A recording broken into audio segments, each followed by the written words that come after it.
L'endométriose pariétale, c'est une pathologie très fréquente qui intéresse surtout des jeunes femmes ayant subi une césarienne ou une intervention chirurgicale pelvienne.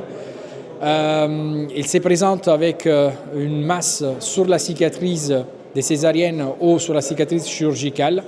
qui saigne chaque mois de manière rythmique avec le cycle menstruel. Ces patientes, donc, ils ont mal, sont très gênées par cette pathologie qui est très invalidante. Et malheureusement, les techniques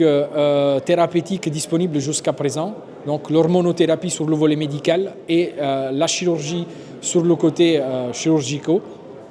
sont des solutions qui ne sont pas adaptées pour toutes les femmes, voire sur le volet chirurgical, des solutions parfois délabrantes ou qui nécessitent l'implantation d'une prothèse chez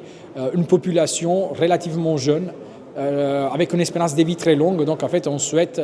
leur proposer des solutions thérapeutiques mini-invasives, sans implantation des prothèses si possible, et donc plus efficaces. Et donc c'est dans ces scénarios que les radiologues interventionnels français ont été précurseurs parce qu'ils ont commencé à proposer une thérapie mini-invasive, donc la cryothérapie, qui permet à travers une congélation de détruire ces nodules d'endométriose avec une intervention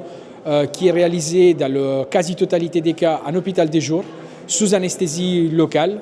en ambulatoire. Donc en fait, les patientes viennent le matin, on leur geste dans la matinée, ils peuvent sortir en début d'après-midi. Et les résultats sont très très bons parce que d'un point de vue clinique, déjà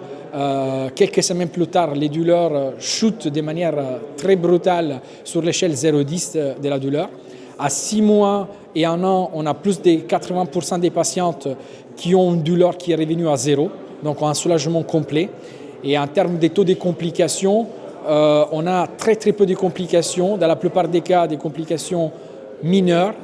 qui sont gérés avec des soins locaux et le taux de complications est inférieur à 2%. Donc on a su, encore une fois en radiologie interventionnelle, proposer une solution thérapeutique efficace, mini-invasive et qui répond à un besoin de santé publique parce que si vous comptez que 0,5% environ de